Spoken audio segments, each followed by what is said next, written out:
Hello, and welcome to the Faith and Science Podcast. My name is Bublitz, and welcome back to the second Sunday of Easter for the week of April 7th, 2024. I'm excited to have you here. I'm excited to dig in this week's podcast, and I'm excited that we are in this Easter season. We can throw out the alleluias, the hallelujahs.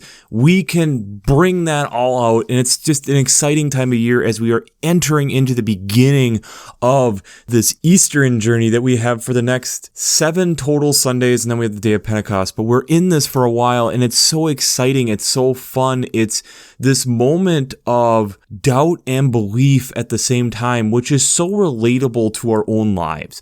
How often it is hard for us to sometimes fully grasp what we are looking at, what we are doing within our own faith, what this all means. And I think this season of the year helps us really ground ourselves in the aspect that there is a lot of question, doubt, misunderstanding, unsuredness that happens with this time of year. And I think the church year, with being able to walk through this, I think is such an important part. And I think it's helpful for us to stay grounded. So before we jump into this week's text, let's look back to last week's question, which was, where do you see resurrection on a daily basis? And we had a story come in, and it's been like a story I've talked about similarly on the podcast, on how someone messaged and talked about how they were getting rid of some old pansies and they were just throwing them away. And they now have this area called their dump pansies. It was a spot that they were thinking everything was dead, just getting rid of it. And the pansies came up. I have had multiple plants in our house that I thought were goners, but for whatever reason kept watering, and boom, they came back. I think the resiliency of nature is something that we oftentimes forget and we misunderstand. We don't fully grasp how hard it is at times for life to give up life. And I think when we look at our own lives, how often we will fight and be resilient within our own lives. Why would we think of anything else in God's creation any differently? And I think that it also gives us this idea and perspective. We have a resilient God. To have this long-term plan, to have these goals and aspirations that are much beyond us, I think sometimes is really, really helpful in us being able to comprehend and think about how this all comes together. So let's just jump into it. The text this week, we have a little bit some differencing things here because the first reading is out of the New Testament. It's one of the few Sundays of the year that we have our first reading is out of the New Testament. So let's enjoy that because that's a little bit of an Eastern thing typically that we have. So the first reading is out of Acts chapter 4, verses 32 to 35. And this is the disciples afterwards coming together. And this has kind of been after the resurrection, after in that period right around the ascension.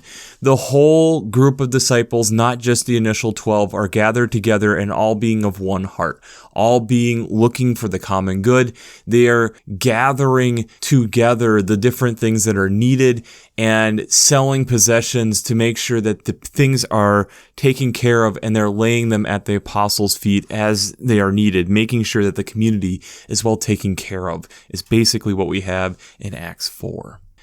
The psalm this week is Psalm 133, all 3 verses of it. And it's again this idea of how working in unity, being able to then recognize and they have in verse 2 the pouring of oil over the head into the beard of Aaron, which is this symbolization of the oil running down and making sure that that is being entrenched into a person, and that there is the Lord's blessing on everything that is going on. It is around them. It is surrounding them. The second reading, or the epistle text, is out of 1 John chapter 1, starting at verse 1, going to chapter 2, verse 2. This is a text that, depending on your church background, depending on what you're going through, there might be sections of this that are familiar, specifically looking at verses 8 to 10, because this is something that if your church does some type of order of confession and forgiveness, it's typically a short forgiveness, confession of sin and forgiveness type of section here. If we say we have no sin, we deceive ourselves and the truth is not in us. But if we confess our sin, he who is faithful and just will forgive our sins and cleanse us from all unrighteousness. If we say we have not sinned, we make him a liar and the word is not in us. This idea of how we are brought together and united through what Christ did, but it's also this recognition of how we are trying to walk in the light, but yet how often we will stumble and fall astray. But again, that's the value of the unity of a group. It's the value of all of us being together. It's the value of us being able to live life together. And that is part of what we're getting into here with this 1 John text. The gospel text this week is out of John chapter 20, starting at verse 19 to 31. This is a very familiar text. It happens basically every year right after this Easter Sunday, Resurrection Sunday, and unfortunately, it's probably Thomas's most famous section, and it's the moment where Thomas doubts. So you have all the disciples together, and Jesus appears to them. Peace be with you. The doors are locked. And the disciples are rejoicing, but they're also terrified, which makes total sense. Jesus says to them and breathes on them, receive the Holy Spirit. But when they are summarizing and thinking about it, Thomas is the one who isn't there. And so Thomas then says, unless I can see the mark in his hands and put my finger in the mark of the nails and my hand in his side, I will not believe. A week later, they're all together. Thomas is there with him. Jesus appears again. And Jesus then is asking him to put his fingers in his hands and his hand in his side. And then Thomas says, my Lord and my God. Jesus then responds with, have you believed because you have seen me? Blessed are those who have not seen, but yet have come to believe. And then John continues on how there's many other signs of Jesus' resurrection and they're not written in this book. But this idea of how, what is the evidence that Thomas is needing in order to believe? And I think there is some definite things that are going on currently that I think we can easily take in and think about and be able to apply. And I think it helps us understand a little bit more of what Jesus is coming from and where his disciples are at this moment, which I think helps us grapple with this in a new way, in a different way. So before we jump into how faith and science come together this week and we get into that, let's do our shameless plugs for Working Preacher. If you haven't checked out Working Preacher, I'd highly recommend it. Between the Sermon Brainwaves podcasts, their commentaries, their discussions, since I'm not an ordained minister, I use them on a weekly basis to help me give some different ideas, some different directions, some different ideas on how to look and approach these texts. It's a great resource over there. A lot of commentaries, a lot of just awesome stuff going on over there. So if you haven't checked out workingpreacher.org, I'd highly recommend it. I'd also highly recommend checking out the Revised Common Lectionary coming from Vanderbilt's Divinity Library. Not only do they lay out the text beautifully week to week, and that's what I use week to week, but they also have a lot of art, hymns, prayers, daily devotions, a lot of great places and things to be thinking about and ways to continue to be in the Word. So if you haven't checked that out and are looking at that on a week-to-week basis, I'd highly recommend that also. I'd also highly recommend checking out the Green Blades Preaching Roundtable and the Green Blades Rising publications. These either weekly reflections or monthly newsletters go through and bring in a lot of urgencies and implications and ecological echoes that can be thought about and talked about in either a sermon text or just preparing for the text week to week. So if you haven't checked that out, it will be the first link in the show notes. I really enjoy it. If you are spending a half an hour with me week to week, you're really going to enjoy these different resources. So I'd highly recommend checking that out also. Finally, I'd also highly recommend checking out the Gus Davis Academy for Faith, Science, and Ethics, which is happening this year from June 15th through the 21st, 2024. How and Why We Sleep, Revelations and Rest. And as we are now entering into the month of April, my discount code is good through the end of April, which is EXTRZA24, gets you $50 off. This is a conference that talks about how faith, science, and ethics come together. I was able to be there last year. It was awesome. I'm hoping to get down there this year. I'm working on some of those details right now. It's an amazing opportunity for those high school students. If they haven't checked it out, again, links will be down in the show notes along with the coupon code. So I think there's a lot of ways we can approach this week. I think you could even take a look back to like last week and how we have the solar eclipse coming and how animals will take a look at how the solar eclipse happens and they think it's nighttime, it's time for the nocturnal animals to wake up, and suddenly they're surprised within this 3 to 4 hour window that suddenly you go from light to night to light again. This whole process can confuse the circadian rhythms of animals, and we talked a little bit about that last week. But I think there is another one that kind of came out this week out of Indonesia in the island of Java that I think helps reiterate a little bit of what we're going through here with Jesus that I think can give us some perspective. So let's talk about tigers. Currently, there are 6 subspecies, individual subspecies of tigers that are living. There are 3 subspecies that are known to be extinct: the Caspian, the Bali, and the Javan tigers. Each of these were in different areas. Caspian was more up by Turkey in that, but both the Javan and the Bali are islands in Indonesia that had tigers. And Javan and Bali were smaller tigers on the smaller size, getting up to, on the biggest end, 300 pounds for the Javan tiger, but around like 220 to 300 pounds, which for tigers is on the smaller side.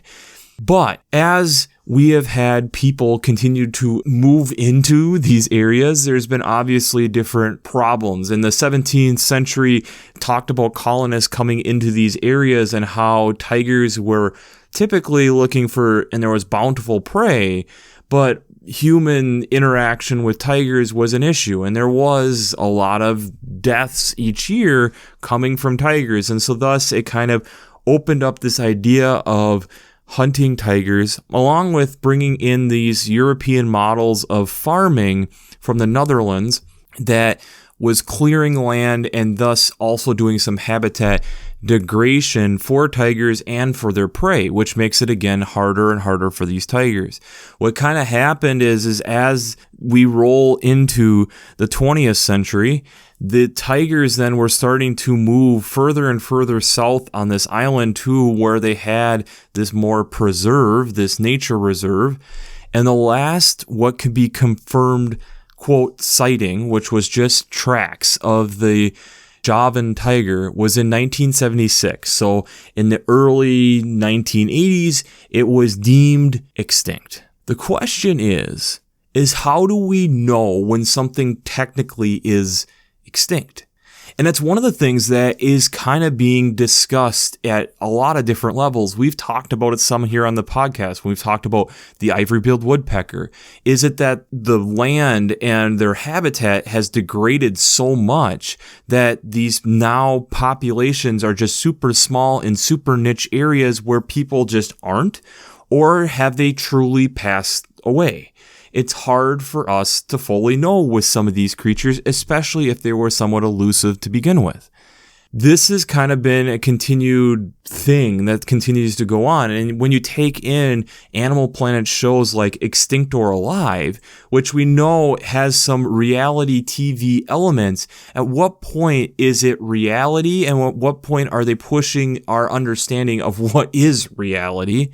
But it's also bringing up the idea of, are all these things truly extinct? And this last week, there was some interesting evidence that came out on questioning whether or not the Javan tiger is fully extinct. And what has happened from a sighting of some fur on a barbed wire fence in a West Javan city in 2019, they have done DNA analysis on this fur to show that yes, it's Javan tiger fur. Now, the problem that we're running into is there is some that are saying, well, this is enough evidence. There must be super small population of Javan tigers left on the island, especially since we haven't had a confirmed sighting, even of tracks, since the 1970s. We're talking 40 years. There has to be something here, nearly 50. Okay, then you have the other side where it's like, okay, yeah, but this is still really remote. And yes, we've been able to, with DNA analysis, show this and show that they were a unique subspecies of tiger. But is this really enough for us to be doing this and declaring they're unextinct. The issue that you then also run into is if the Javan tiger is not extinct, the next issue that you run into is, what do we do now?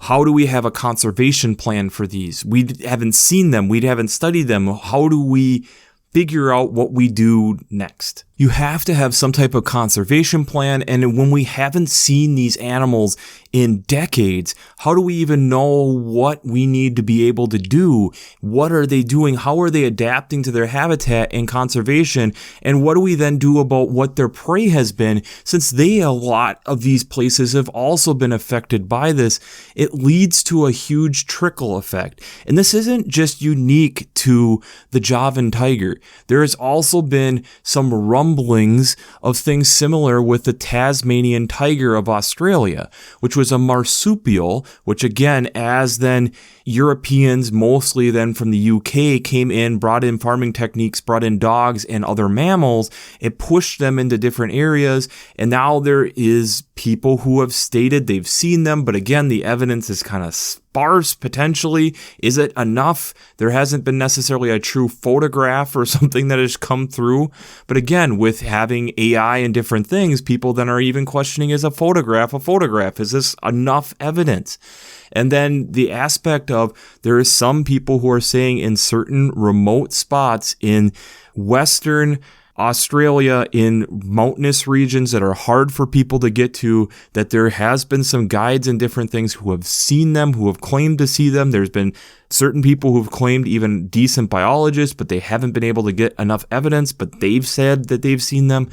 It's this whole process of, what do you do if you've declared something as extinct, but now what is enough evidence to prove that no, it's not extinct, and that we're then able to take those next steps to move it to highly endangered type of status? And what do we have to do to be able to balance, to work within that and recognize, what do we do? Are we trying to bring it all the way back to what it was? Are we trying to maintain the population? There's a lot of ethical questions that come in with something like this, and it makes our head just spin. What do we do? And that's where, to me, when I am listening and looking at the story here of Thomas, I can see Thomas going through this. Heck, even the disciples, they are taken back by Jesus being there. Then they're, wow, this is amazing, but they're going to sound like crazy people. There's a reason they're locked away. They're trying to have the political climate settle down because they're wanted by association.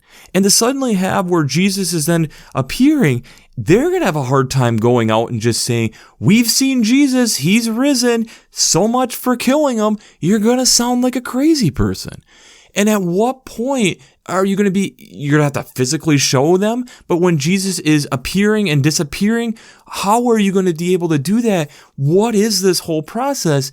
And this is where we then get right there at the end, this whole statement of faith that Jesus is getting at. Have you believed because you have seen me? Blessed are those who have not seen and have come to believe.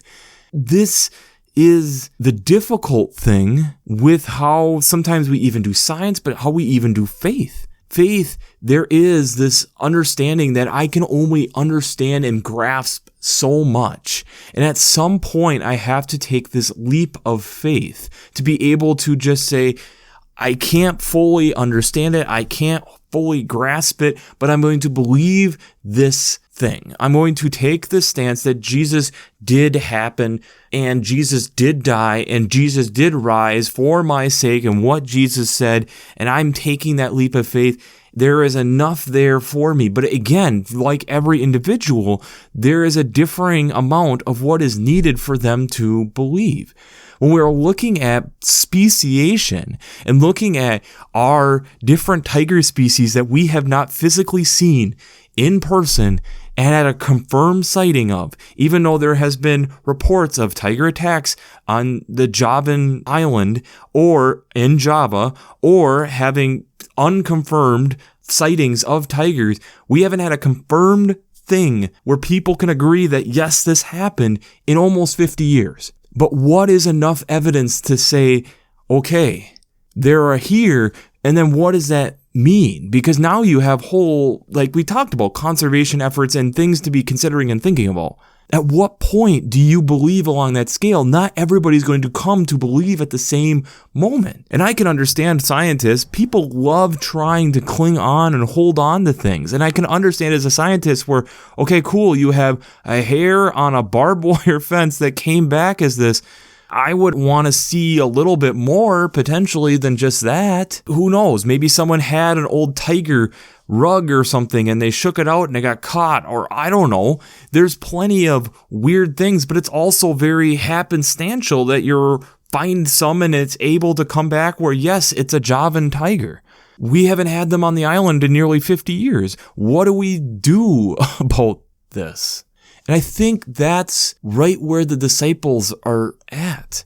And I think there is so much of that within our own lives, the chaos and craziness of what 2024 and even the last 5 years has been. Things that if you had told us a decade ago would happen, people would be like, what are you talking about? You're crazy. But I think that's part of life. Part of this understanding that there are going to be things that it's hard for us to grasp, hard for us to wrap our heads around, hard for us to fully understand. And that's part of faith. There is a moment where on an individual scale, you have to say, this is enough for me to believe. But this is why the other texts are so important. And I think also it ties into a science community. We had 3 other texts that were talking about the value of community, the value of being together, the value of being able to bounce things off of each other. And that's important. It's important within a scientific community to not have everybody just saying, yes, this is what I believe, but also having those who are contradicting you and saying, is it really enough though? But also not just having people who are saying, is this really enough? But having people who are saying, well, I think it might actually be enough. Having that balance is so important, but it's also important to be able to eat and break bread together. Even though we are walking along this journey of faith, that sometimes we're going to have people not 100% agree with each other, but being able to recognize that they are brothers and sisters in Christ. They are siblings in Christ. We are all working together toward the same thing. And maybe you can't make that statement, but then maybe that's why I'm able to make that statement today. That's where I think it's also important, where this whole confession and forgiveness, this short order, if you're in different worshiping communities, short order of confession and forgiveness, coming out of verse 8 through 10 here of 1 John. This idea of sometimes I'm not going to be able to say it, but that's why I'm in community, because others will be able to say it on my behalf. And there's going to be days where I'm be able to say it where someone else is struggling to say it. That's part of faith. And yes, it gets sticky with science because, yes, we sometimes have things where it's either black or white, yes or no. But what is enough to be that yes or no is going to vary person to person. And that's why you have scientific papers. That's why you have people coming together to work on these different things. That's why you have discussions around this stuff and then trying to figure out what is the best approach to be able to have enough people to slowly get where people can say, yes, that's enough. I can agree with that. And you still might not get everybody, but get enough that it's the majority is a thing. And understanding that that's going to be a person-to-person thing, it's going to be a process, but supporting people in that process. I think this text and thinking about it and contemplating it, Thomas gives us so much. Thomas shouldn't be called out for doubting. Thomas should be raised up for being human. Because what does Thomas actually show us?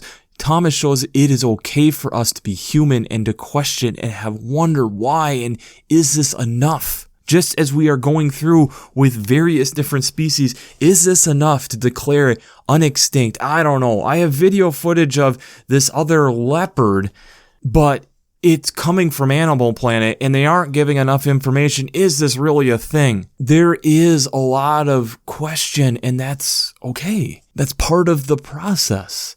That's part of the process of curiosity and knowledge acquisition is questioning and wondering and thinking and contemplating and is this enough? I think that's one of the things that we have to keep working on ourselves. When we are in this thing of faith, how often we need to be able to do the same thing. We need to be able to question and think about and wonder, is this enough for me personally? But then also for those who don't, being okay and satisfied at times that maybe they aren't there yet, but still being able to support them and carry them through and help them. Sometimes it's not sitting there and just being a convincing argument. Sometimes it's just being there with them.